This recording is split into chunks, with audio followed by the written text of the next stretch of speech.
In the spring of 1894, in the high cattle country south of Bozeman, Montana, a woman named Calla Foss paid $11.30 at the Gallatin County property auction for the salvage rights to a submerged Baldwin 10-wheel locomotive that had not seen daylight in 5 years. The auctioneer read the parcel number twice. Then he looked at the room, and the room looked back at him, and no one else raised a hand. $11.30. The man beside her, a Billings cattle broker who had come to bid on pasture acreage, leaned over and asked if she had heard the description correctly. She told him she had. He shook his head with the slow certainty of a man who has never been wrong about anything. He does not understand. The auctioneer marked the ledger and moved to the next parcel, and she sat with the receipt folded in her coat pocket and let herself feel for just a moment the particular stillness of a decision that has already been made. The locomotive, a Type 460 Baldwin wheel configuration, built in Philadelphia in 1883 and sold to the Mountain Valley and Northern Railroad of Montana Territory 3 years after its manufacture, had been hauling a mixed freight consist north toward Livingston on the evening of October the 14th, 1889, when the spur-line trestle over the Peat Creek drainage gave way. The bog beneath the trestle was deep and old.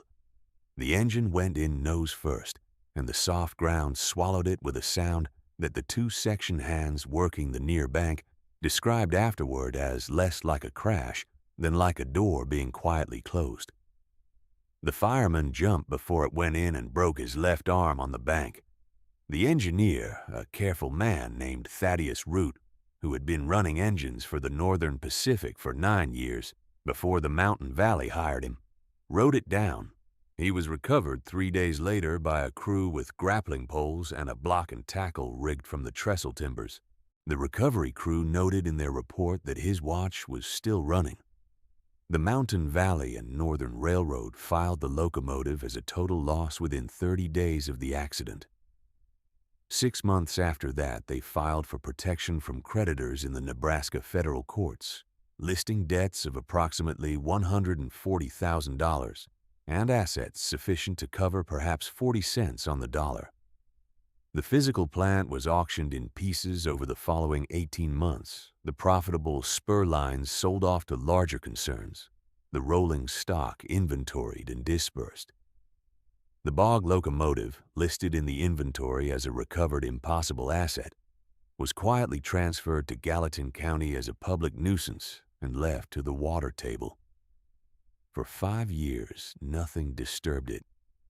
The water table around Peat Creek rose through the wet years of 1890 and 1891, and then subsided in the dry summer of 1893. Sedgegrass grew to the water's edge and then a foot past it. Boys from the neighboring Harmon Ranch came on summer afternoons to throw stones at the spot where the smokestack was still barely visible, a rusted stub the color of old blood standing 6 or 8 inches above the surface on the driest August days. They never got close. The footing was unreliable, and the smell of the bog in July was a serious thing, low and sulphurous and faintly sweet, the smell of earth that has been working without interruption for a very long time. By the time she bid $11.30 for the salvage rights, the smokestack was no longer visible at all. She was 28 years old. She had arrived in Gallatin County the previous autumn with a dray horse named Gus, a covered wagon, a chest of tools, and what remained of a beef cattle operation that her father, Henning Foss, had spent 30 years building in the Judith Basin before his heart gave out during the hard winter of 1892. The operation itself had not survived probate. Her father's notes were called in by a Helena Bank the following spring, and the cattle and the grazing lease were sold at reduced prices to meet them. The creditors were thorough men with clean desks and patient handwriting. What Calla carried out of the Judith Basin was the wagon, the horse, the tools, and the knowledge she had been absorbing at her father's side since she was old enough to hold a wrench. Henning Foss had not been a rancher by original training. Before the cattle years, he had been a millwright and a machinist in Baltimore, apprenticed under a Norwegian marine engineer named Broch, who worked the shipyards along the Patapsco River. Broch had taught him the language of iron, which is not a metaphor but a practical discipline.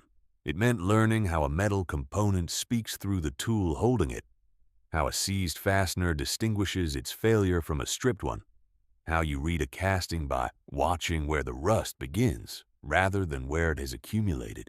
Henning had brought all of this to Montana, and he had poured it into Calla across 2 decades of working beside her, his hands guiding hers until she could feel through a tool handle what he could feel, until the metal spoke to both of them in the same register. The tools in the chest were his. The oldest was a Swedish soil auger, 3 feet of forged iron with a wooden crossbar handle worn smooth at the grip points, that Henning had used for well sighting in the Judith Basin, and before that for something Calla had never fully understood in one of Broch's projects on the Baltimore waterfront. She did not know the name of the man who had made it. She knew the weight of it precisely, the way it balanced in her hands, the particular ring it gave when the cutting edge contacted a buried stone. She had oiled it before she left Livingston, and would oil it again at the end of every day she used it. She had read about the bog locomotive in a 2-year-old copy of the Bozeman Courier she found at a roadhouse east of Livingston. The notice was 3 paragraphs, buried on the back page below an advertisement for a dental surgeon. She read it twice in the lamplight of the roadhouse common room while her soup went cold, and then she tore it out carefully and put it in her coat pocket, and she spent 3 weeks after that thinking before she decided to attend the auction. 3 weeks is not hesitation. 3 weeks is a woman building a case in her own mind until she can find the argument against it, and then checking whether that argument is sound. If you have wondered what it means to look at a sunken locomotive in a Montana bog and understand something no one else in the room has understood, stay with this story a little longer. What she saw in that 3-paragraph notice was not salvage value in the ordinary sense. What she saw was an engine built by the Baldwin Works in 1883, maintained by a careful engineer named Thaddeus Root, that had gone into cold water nose first on a fall evening and had been sitting sealed against the air for 5 years. Cold water and cold ground, a machine that had been cared for before it went under. The Gallatin County property auction was held on a cold Tuesday in March in the courtroom of the county building on Main Street in Bozeman. There were 12 parcels. Calla sat at the end of a bench near the window and waited through the first 9, which were pasture lots and a water right parcel, and an abandoned grain elevator that 3 different ranchers argued over for 40 minutes. When the auctioneer reached the locomotive parcel, he picked up his paper and read the description in the voice of a man discharging an obligation he considers somewhat embarrassing. Salvage rights only. Access across the Harmon grazing lease by written agreement with the landowner only. No warranty as to condition of the submerged asset. No representations as to recoverability. No assumption of liability by the county for injury or loss sustained during any extraction attempt. He looked up. 40 men in the room, most of them ranchers, several land speculators from Helena, a solicitor at the back. None of them moved. The auctioneer said the opening bid was set at $5 and waited. She raised her placard. The auctioneer said, $5, do I have 6? He looked around the room again. No one moved. He said, going once, going twice. And then a man near the door raised his placard almost as a reflex, and after 2 more rounds the bid stood at $11, and Calla raised it to $11.30. And the man near the door looked at her and then looked at the auctioneer, and did not raise again.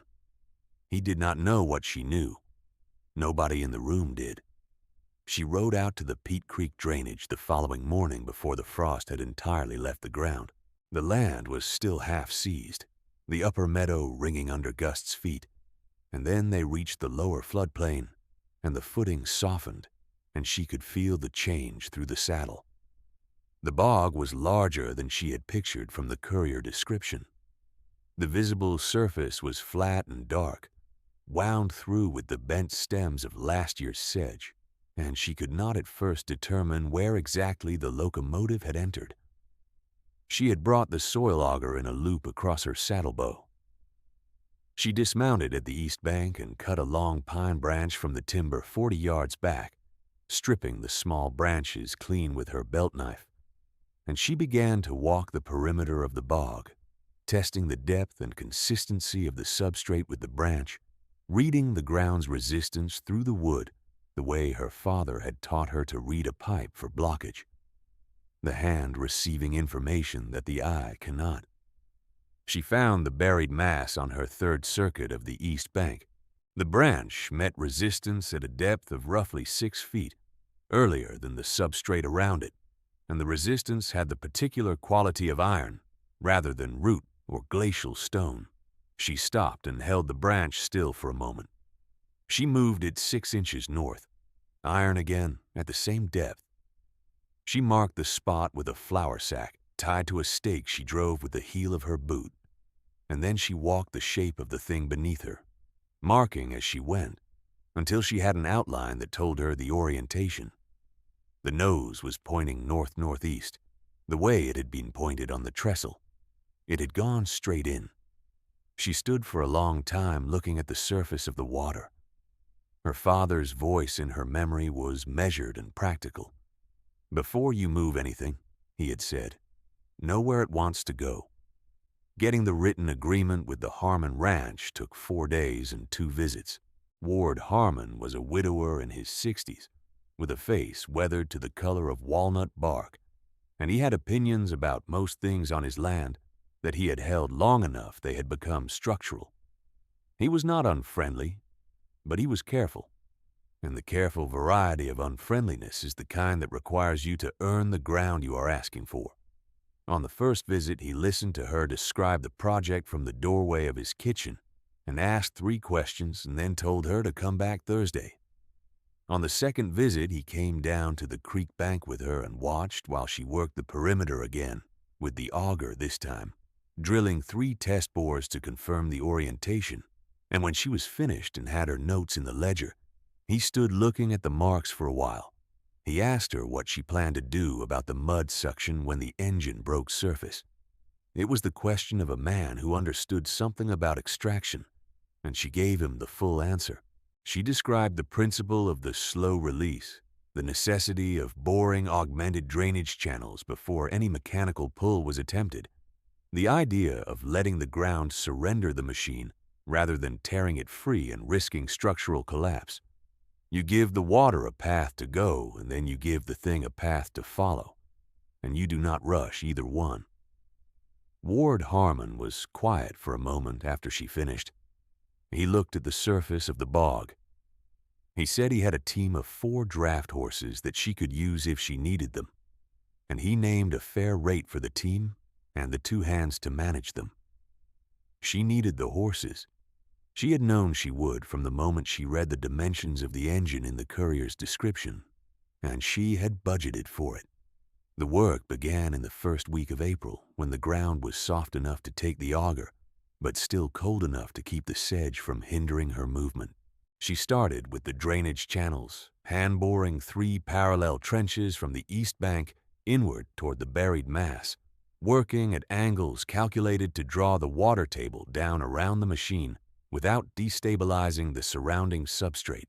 The auger threw up cores of dark peat, black at the surface and lightening to pale brown at depth, releasing the cold mineral smell of ground that had not been opened in years. She dumped the cores behind her and moved 4 inches and bored again. She kept a record in a small ledger book, noting each channel's depth and the material encountered, the variation in resistance that told her where the machine lay and how it was oriented. On the 4th day, she found a section of ground that gave differently than the rest, a zone of looser consistency around what she estimated was the firehole side of the locomotive, and she bored more closely here, establishing the southeast edge of the machine's footprint with a precision she had not quite expected to achieve. The image in the ledger was not a diagram, only numbers, but she could read it as clearly as a drawing. The engine lay on a slight starboard list, perhaps 8 degrees, consistent with the trestle's alignment at the point of failure. She worked from first light until the light was gone, 6 feet down in some places, angled so the channels would drain toward the lower creek bed. She wore her father's canvas work apron over her dress, and by the 3rd day the hem of the dress was black to the knee with peat silt, and she stopped worrying about it. Her hands blistered on the auger crossbar in the first week, and the blisters tore and then toughened. She ate her noon meal sitting on the bank with her boots off, and she watched the level of the bog surface during those 20 minutes as she ate, looking for the first signs that the drainage was working. The signs came on the 9th day. The surface dropped a measured inch between morning and midday. She noted it in the ledger and went back to work. On the 10th day, the auger, on a bore at the north end of the 3rd channel, grazed something that rang back through the frozen soil and up through the iron shaft and into her palms with a particular note, low and round and clear, the way a bell sounds through stone. Not the crack of stone itself, not the thud of root, but iron speaking to iron through the intervening ground. She stopped boring. She held the crossbar with both hands and breathed. Then she withdrew the auger, measured the depth against the shaft markings, and wrote the number in the ledger, 43 inches. She was above the boiler shell. She did not try to describe this moment to Ward Harmon that evening, because the words for it were not available. What had happened was that a tool her dead father had put in her hands had spoken to a machine no living person had touched in 5 years, and through the handle and through her palms, the machine had answered. It was there. It was intact. It was still there. By the 2nd week of April, the drainage channels were producing. The surface of the bog had dropped nearly 2 feet in the extraction zone, and the sedge at the east bank was standing on ground that had been submerged since autumn. On April 17th, on a morning when the sky was the pale blue of old porcelain and the frost had left the high meadow, Calla looked out from the bank and saw the top of the smokestack standing clear of the surface, a rusted stub no wider than her fist, exactly where she had placed the flour sack marker in March. She looked at it for a long moment. Then she went to work. She went. Ward Harmon arrived with his team and his 2 hands on the morning of April 19th.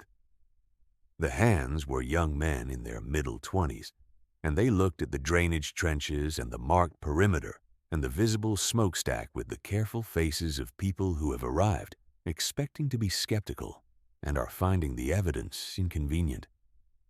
Neither of them said anything useful. They hitched the team and stood back.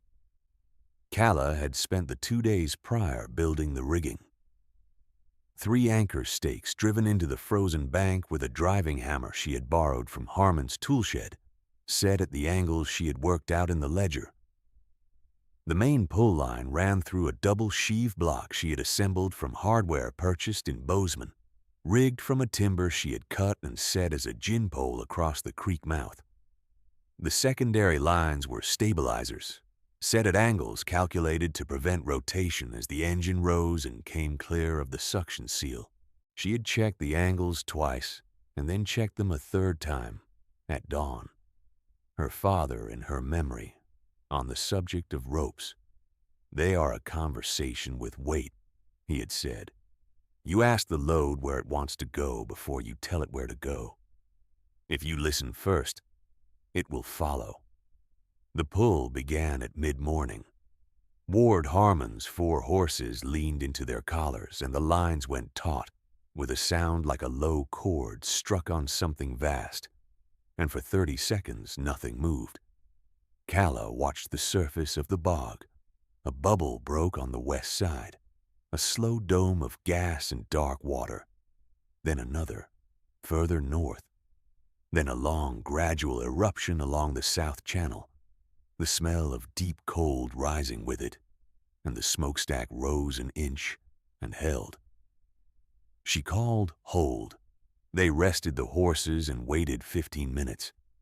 She augmented the South Channel with a short lateral bore, giving the released water a faster path to the creek. Then she called pull. Over the next 4 hours and 50 minutes, the locomotive rose in 10 separate stages, each stage preceded by a rest, and each rest used to manage the drainage and equalize the suction on both sides. When the engine moved, it moved slowly and with great deliberateness, as though it was considering each inch before committing to it. The water it shed came off in dark sheets and ran down the channels in braided streams the color of strong tea. When the boiler crown cleared the surface, Calla could see the oxide-red paint still on it under the mud, faded but present. When the headlamp casting came clear of the water, she saw that the iron was intact, the glass long gone, but the casting without crack or collapse. The driving wheels, when they finally broke free of the suction seal and the machine settled onto the drained substrate, were filmed with rust but round and true. Sam, the younger of Harmon's two hands, had not spoken a word all day. He stood at the bank looking at the engine for a long time after the lines went slack, and then he said it quietly, so that only Calla and Ward Harmon heard him. She held. 5 years in the cold ground, and she held. The assessment took 3 days. Calla worked section by section with her father's tools: a probe gauge for corrosion depth, a torque bar for fastener integrity, a measuring chain for dimensional verification at the driver wheel sets and the valve gear.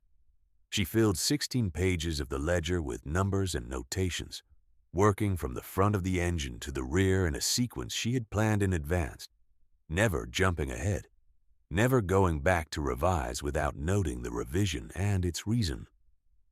The driving wheels, 4 of them, were rusted on the treads but without structural compromise to the wheel disc or the press fit onto the axle.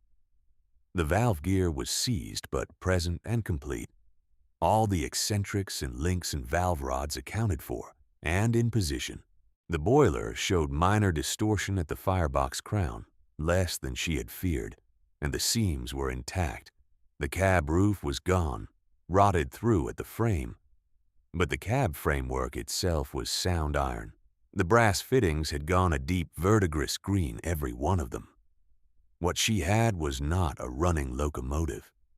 What she had was a complete machine, recoverable to operational condition by a skilled shop with the right tooling, worth a figure substantially higher than $11.30.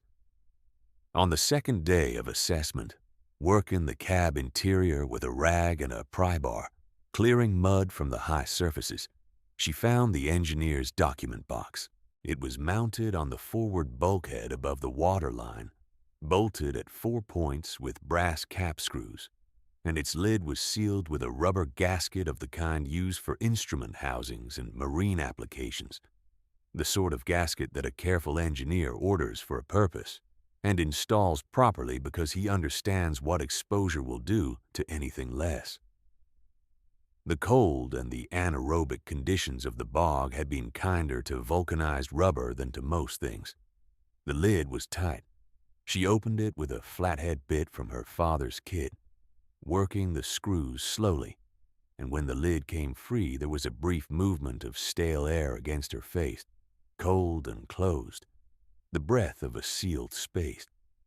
Inside was a manifest book.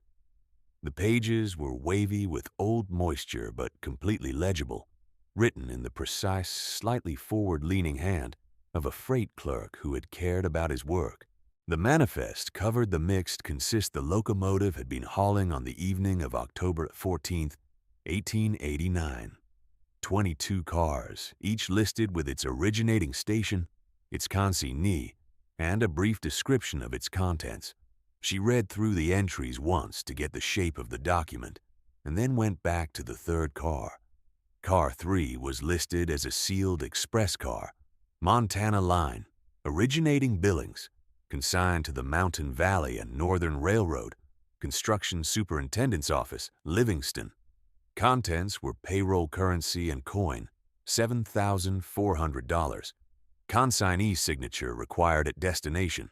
The manifest listed the surviving freight records as having cleared the express car at Livingston Station on the night of the accident, the consist having separated on the trestle, with the trailing cars remaining on the bank. The payroll had been signed for.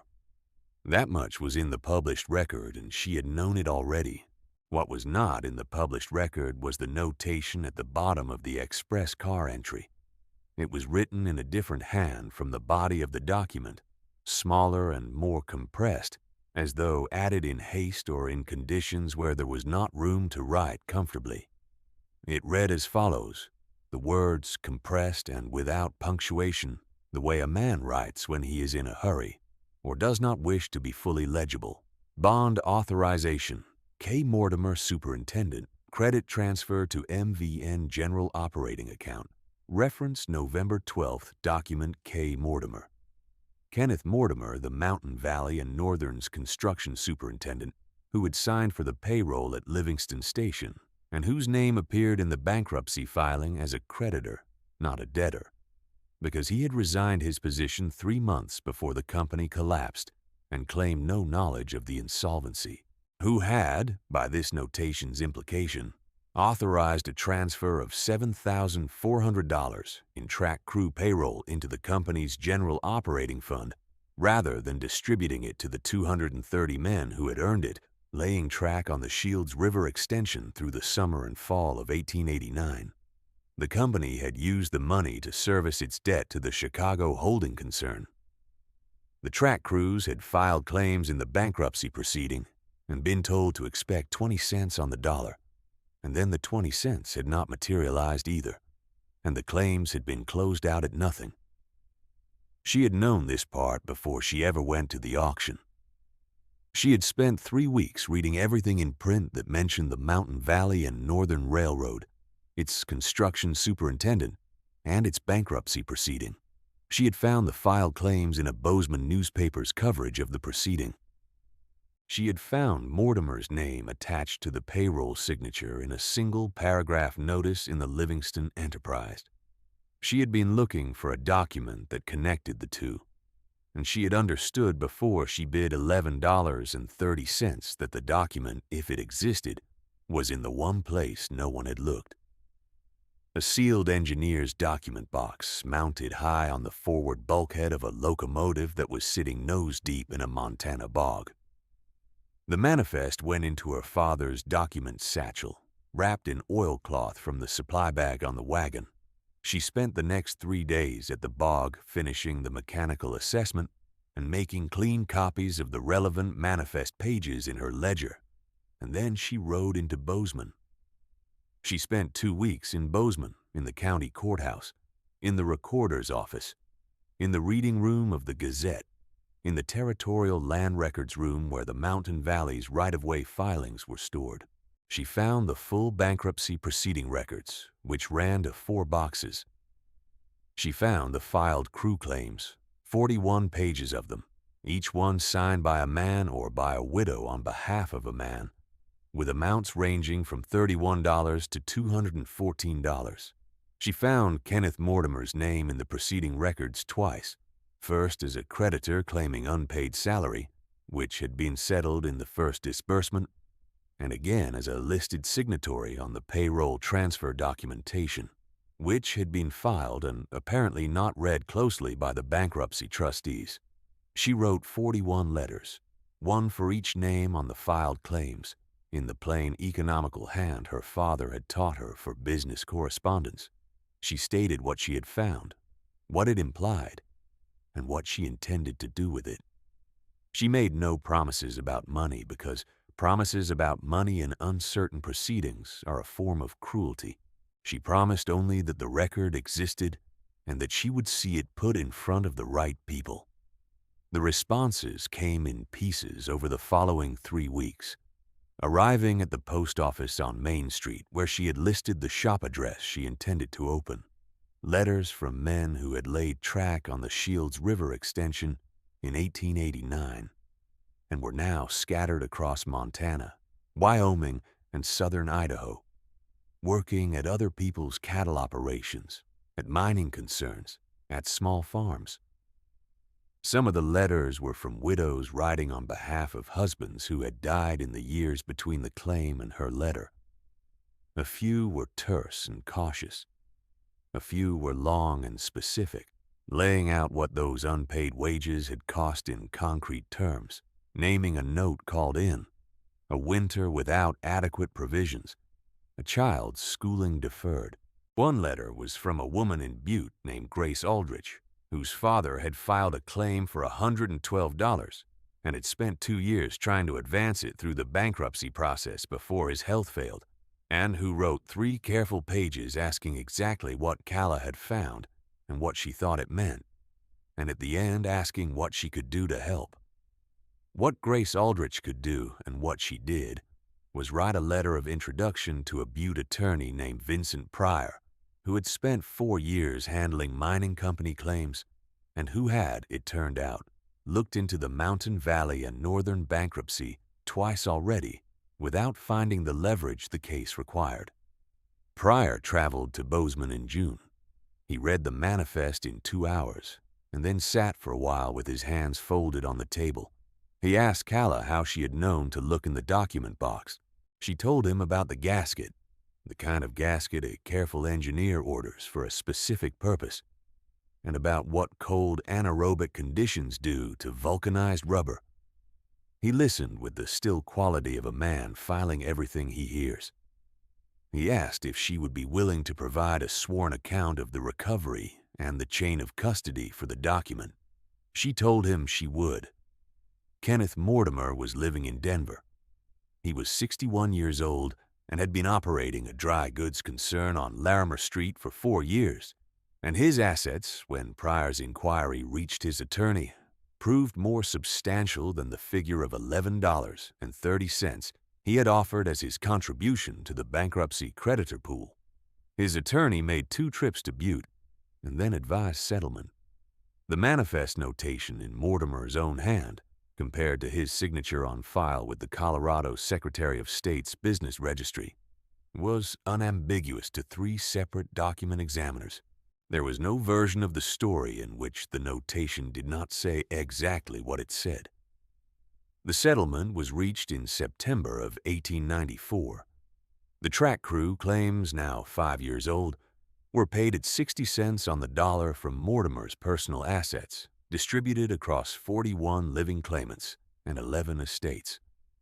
The total paid out was $4,030. Pryor's fee came from Mortimer's assets rather than from the settlement pool, which he had structured that way on purpose. She received a recovery fee from Pryor's firm for the retrieval and documentation of the manifest, $180, categorized in the firm's records as investigative services. She put it toward the first month's rent on the shop she was opening on Center Street in Bozeman, in a building that had housed a harness maker until the previous winter. The locomotive itself was sold in November of 1894 to a narrow-gauge operation working the Boulder River drainage, which sent a crew with a flatbed wagon and a portable rigging set to collect it. The foreman was a compact man of about 50, with hands that carried the particular calluses of ironwork, done over many years. And he spent a morning walking the machine's condition with Calla, section by section, while she gave him the full assessment from the ledger. He asked good questions. When she had finished, he looked at the engine for a long time without speaking, and then said it was fine work, the extraction, and asked how she had managed the suction seal. She explained the drainage channels and the block rigging and the staged release, and he listened the way experienced people listen, taking the weight of each thing before reaching for the next. When she was done, he said his shop foreman was retiring at the new year and asked if she would consider filling the position. She told him she had a shop of her own opening in Bozeman. He nodded as though this was the answer he had expected and offered it as the compliment it was. She thought her father would have known how to talk to him. The sale price for the locomotive was $260. Combined with the recovery fee, this represented a return on her $11 investment that she never mentioned to anyone, not because it embarrassed her, but because it was beside the point. The machine had been a means, and the manifest had been the purpose, and the purpose behind that had been 41 claims filed by men and women who had earned their money in honest labor and waited 5 years for it with nothing. And she did not find a way to talk about the money without suggesting that the arithmetic was the part that had mattered. She opened the shop on Center Street on the 3rd of December, 1894. The building was cold and had a problem with the north wall that she diagnosed as a failed sill plate and repaired herself before she moved in any equipment. The tool chest went against the south wall, and she built the workbenches from green lumber that she had bought in October and let season through the fall. The Swedish soil auger went on a hook by the door, where the light from the east window reached it in the morning, and she could see it clearly from anywhere in the room. Ward Harmon brought his haymower in for work the following June. She found a cracked pitman arm, the crack running from the press-fit boss of the crankpin outward through the arm's midpoint, a stress fracture that had been repaired once before by a weld that was laid too thin. The weld had held for perhaps 2 seasons. It would not hold for another. She showed Harmon the crack under the window light, tracing it with a probe so he could see the depth of it. He looked at it for a long while and said he had not known it was there. She told him most people did not, that fractures of that kind hide themselves in the work and reveal themselves only when you are paying attention to something else. She cut the old weld and built a new arm from bar stock, and the repair cost him $4 and 2 days' wait, and he paid it and thanked her and brought his neighbor's cylinder thresher in the following week.